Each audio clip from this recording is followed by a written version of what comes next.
आज क्या पकाएं, ये ऑलमोस्ट हर घर की कहानी है। जब भी मदर सुबह उठती हैं तो उन्हें यही परेशानी होती है कि ऐसा क्या पकाएं ताकि पूरी फैमिली खुशी से वो खा ले। तो आज मैं कुछ मील प्रेप करूंगी और आप लोगों के साथ भी शेयर करने वाली हूँ, क्योंकि एवरी वीक सेम नहीं होता, थोड़ा बहुत चेंजेस होती रहती है। अस्सलाम वालेकुम व्यूअर्स, उम्मीद है आप सब लोग ठीक ठाक होंगे। मैं भी बिल्कुल ठीक ठाक हूँ। मील प्रेप करने से पहले पहला स्टेप ये है कि उसके लिए ग्रासरी चाहिए होगी, तो उसके लिए पहले अच्छे से लिस्ट बना दें। और लिस्ट बनाने से पहले चेक कर लें कि कौन कौन सी चीज़ें ग्रासरी में आपके पास पहले से मौजूद है, ताकि डबल ना आ जाए। क्योंकि डबल आएंगी उन्हें संभालना भी मुश्किल है, पहले वाली ख़राब हो जाएगी और बजट भी आउट हो जाएगा। तो उसके बाद जो है लिस्ट बनाएं अच्छे से और फिर ग्रासरी लेके आएँ। और ग्रासरी सिलेक्ट करने से पहले ये बहुत ज़रूरी है देखना कि ऐसी चीज़ें लाएं, फॉर एग्ज़ाम्पल जैसे वेजिटेबल्स में जो वेजिटेबल्स सब घर वाले खुशी से खा लें। और मीट में मेरे बच्चे ज़्यादा चिकन पर शौक से खाते हैं, गोश्त भी खाते हैं, बीफ भी खाते हैं और मटन भी, फ़िश भी खाते हैं, लेकिन चिकन ज़्यादा खुशी से खाते हैं। सबसे ज़्यादा बच्चे बहुत ज़्यादा खाने पीने में तंग करते हैं, बाहर का खाना पसंद करते हैं, वेजिटेबल्स सारी खुशी से नहीं खाते। तो फिर ये हो सकता है कि वेजिटेबल्स में थोड़ी चिकन डाल लें या गोश्त डाल लें, तो उस तरह खुशी से बच्चे खा लेते हैं। और जो बाहर चीज़ें मिलती हैं वो सब घर में भी मोस्टली हम बना सकते हैं, तो घर में हमें पता होता है कि हमने साफ़ सुथरी बनाई है।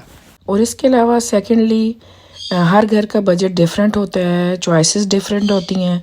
तो सबसे ज़्यादा ज़रूरी ये है कि अपने बजट के मुताबिक मील प्रेप किया जाए, लेकिन घर वालों की पसंद और नापसंद का ख्याल रखते हुए हमें वही रेसिपीज़ बनानी चाहिए जो कि बच्चे और हस्बैंड शौक से खाएं। तो यहाँ पे मैंने तकरीबन 2-2.5 kg चिकन ले लिया था। ये क्वार्टर लेग्स थी, सारी तकरीबन 8 थी।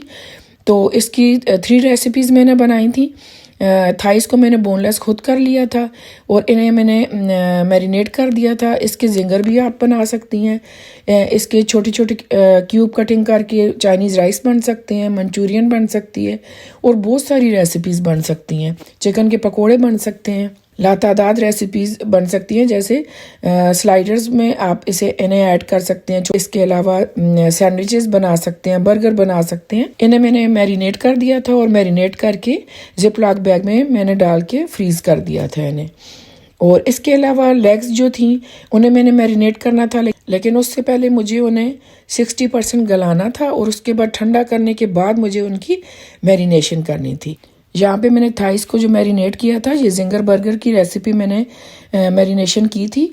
तो जिपलॉक बैग में मैंने इस तरह डाल दिया था। इसे अब फ्रीज़ कर दूंगी। सबसे पहले मैंने एक बड़े बोल में काफ़ी सारा पानी डाल दिया था और उसमें चिकन को डिप कर दिया था और 1/2 कप मैंने सिरका डाला था और 1 टेबलस्पून नमक और 30 मिनट छोड़ दिया था।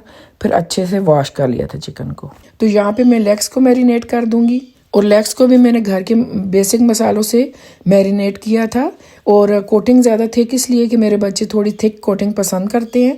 हालांकि ये जो रेसिपी है इसमें मैरिनेशन थोड़ी रनी होती है, तो हल्की हल्की सी कोटिंग होती है, लेकिन मेरे बच्चे इसी तरह खाते हैं तो मुझे करनी पड़ती है।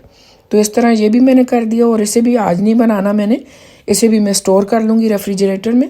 जैसे कि शुरू में आप लोगों ने देखा था, मैंने एक पतीले में पानी डाल के और उसमें मैंने जो थाई और लेग के अलावा जो हड्डी वाली बोटी होती है वो सारी डाल दी थी।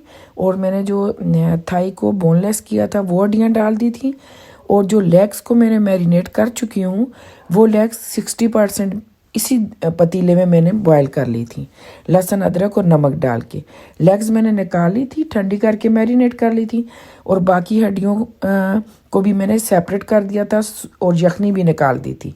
और इसी पतीले में मैंने फिर प्याज को ब्राउन करके टमाटर का पेस्ट, लहसुन अदरक का पेस्ट और हरी मिर्चों का पेस्ट डाल के थोड़ा सा भून के फिर ये जो हड्डियाँ बोटियाँ थी इन्हें भून के और फिर मैंने यखनी डाल दी। लेकिन बोटियों को मैंने निकाल दिया था, मैंने कहा ओवर कुक ना हो जाए। और उसके बाद जो है मैंने जब बॉयल आया यखनी को तो मैंने राइस डाल दिए थे और टॉप पे मैंने इस तरह ये बोटियाँ और हड्डियाँ डाल दी थी। और सारे खड़े गरम मसाले भी मैंने डाले थे जो कि मैं बताना भूल गई। और ये चिकन पुलाव बहुत ही लजीज बना था। तो अभी यहाँ पे सब्जियों के ऑर्गेनाइजेशन की बारी आ गई। तो मैं गोभी लाई थी, मेथी लाई थी, मेथी बहुत ज़्यादा ताज़ी थी तो मैंने सोचा ये ले जाती हूँ और साथ फिर बाद में पालक ला के और मिक्स साग बना लूँगी। अभी मेथी को भी मैं साफ़ कर लूँगी और फ़िलहाल तो मैं गोभी काट रही थी और गोभी को मैं काट लूँगी और अच्छे से वॉश कर लूँगी। जब धुली हुई कटी हुई पड़ी होगी तो काफ़ी आसानी होगी। तो फ्राइडे को या सैटरडे या संडे को जब भी टाइम होता है 1-2 दिन लगा के मैं मीट भी प्रिपेयर कर लेती हूँ, मैरिनेशन वगैरह, और सब्जियां भी जितनी कर सकूँ। इसके अलावा कोशिश होती है कि फ्रिज में तकरीबन ½ kg जितने प्याज छिले हुए धुले हुए और टमाटर और धनिया पुदीना, लहसुन छीला हुआ, इसी तरह अदरक धुली हुई, ये सारी चीज़ें मेरे फ्रिज में भी होती हैं। और मैं पेस्ट वगैरह भी टमाटर का, लहसुन अदरक का बना के फ्रीज़र में भी रखती हूँ। तो अभी ये गोभी को मैं अच्छे से काट लूँगी और उसके बाद इसे अच्छे से वॉश करके ड्राई करके और फिर पैकेट बना के मैं फ्रीज़र में रख लूँगी। गोभी के बाद अभी मैं मेथी को साफ़ कर लूँगी। तो मैंने मेथी बैठ के साफ़ की थी। अगर ऐसा कोई काम हो तो बहुत अच्छा रह जाता है, आप बैठ के रेस्ट भी साथ हो जाएगा। आराम से बैठ के उसे साफ़ करें, काटें और फिर आके वॉश कर लें किचन में। तो इस तरह रेस्ट भी हो जाएगा, साथ कॉफ़ी बना लें, चाय पीनी है चाय पी लें, या कोई स्नैक वगैरह खाना है वो खा लीजिए। और सबसे ज़्यादा फ़ायदा इसका ये होता है कि आप रेस्ट होता है और फ्रेश हो जाते हैं मज़ीद काम करने के लिए, और काम बहुत सारे हो जाते हैं लेकिन आप टायर्ड नहीं होते, क्योंकि मेथी जो है एक ही गड्डी होती है लेकिन उसे साफ़ करते हुए टाइम लगता है। तो इसे मैंने सारा साफ़ कर लूँगी और इसे भी फिर मैं वॉश करके और पैकेट बना के फ्रिज में रख दूँगी। मेथी को मैं फ्रीज़र में नहीं रखूँगी क्योंकि मुझे जल्दी इसे बनाना है, और दूसरा इतनी फ्रेश थी कि 2-3 दिन आराम से चल जाएंगे, इसे कुछ नहीं होगा, बहुत ज़्यादा फ्रेश थी।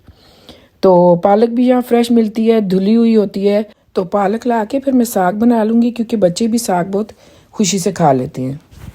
साग के बाद अब तुरई की बारी है। तुरई मैं छील लूँगी और धो के इसे काट लूँगी। तुरई तो बहुत ही शौक़ से बच्चे खाते हैं। तो ये कुछ सब्जियां हैं कि बच्चे शौक़ से खाते हैं। चेंज कर कर के मैं बनाती हूँ, एवरी वीक डिफरेंट होता है, थोड़ा बहुत सेम होता है लेकिन कुछ चेंज हो जाता है, क्योंकि अगर एक ही तरह की चीज़ें बनाते रहेंगे तो बच्चों का ये होता है बोर हो जाते हैं, तो उनका जो है फिर दिल नहीं चाहता वो चीज़ें बार बार खाने को। तो ऐसा हो कि बदल बदल के देंगी तो मेन्यू में ज़्यादा डिशेज़ रहेंगी, तो आपको परेशानी नहीं होगी। तो मैं तो इसी तरह करती हूँ। और इसके अलावा लहसुन में छील रही थी, लहसुन का पेस्ट, अदरक का और टमाटर का मेरे पास फ्रीज़र में बना हुआ पड़ा भी है, लेकिन ये थोड़ा सा लहसुन था तो मैंने कहा ये छील लूँ और इसे मैं फ्रिज में ही रखूँगी। फ्रिज में भी 4-5 दिन, बल्कि उससे भी ज़्यादा। लहसुन को कुछ भी नहीं होता, उसे वॉश करके लहसुन को फिर अच्छे से ड्राई करके और किसी बोल में रख लें, स्टील के बोल में रख लें, शीशे के बोल में रख लें, तो वो ज़्यादा अरसे तक फ्रेश रहता है। और गोभी को थोड़ी देर मैंने भिगो के रख दिया था क्योंकि होता है बाज़-औक़ात इसमें कीड़ा भी निकल आता है, तो गोभी को ज़रूर पानी में डिप करके कुछ देर के लिए रख दिया कीजिए और फिर 2-3 पानी निकाल के अच्छे से उसे वॉश कर लें। इसी तरह मेथी को भी। और ऐसी चीज़ों को बास्केट में नहीं धोना चाहिए, खुले किसी बोल में बड़े में पानी खुला लेके उसमें डिप करके गोभी को भी धोएं। और स्पेशली साग को तो टोकरी में वो उसकी रेत और मिट्टी वगैरह पूरी तरह नहीं हटेगी, उसे पानी में डिप होगा तो फिर ज़्यादा अच्छे से साफ़ होगा। और कम से कम 3 पानियों में धो लें क्योंकि बहुत मिट्टी होती है साग में। और यहाँ जो है लहसुन को मैंने छील लिया था, धो लिया था, अदरक भी वॉश हो गई थी। अभी सारी वेजिटेबल मैंने ज़िप लॉक में डाल दी है। और तुरई और मेथी तो मैं फ्रिज में ही रखूँगी, गोभी को मैं फ्रीज़र में रख दूँगी। लहसुन और अदरक को मैंने धो लिया था अच्छे से और ड्राई होने के लिए बास्केट में डाल दिया था। तो अभी मैंने लहसुन और अदरक को ज़िप लॉक में डाल दिया। अभी इसे मैं फ्रिज में रख दूँगी। ना अदरक जल्दी ख़राब होती है, ना लहसुन होता है, काफ़ी दिन चलते हैं ये। तो चलें अभी मैं वीडियो को एंड करती हूँ। अपना ख्याल रखिएगा। वीडियो देखने का बहुत शुक्रिया। आपके कमेंट्स का मुझे इंतज़ार रहेगा। और अगर यहाँ तक आप लोग वीडियो देखते देखते आ चुके हैं तो प्लीज़ सब्सक्राइब भी कर दें, लाइक और शेयर कर दें। Thank you so much. अल्लाह हाफिज़।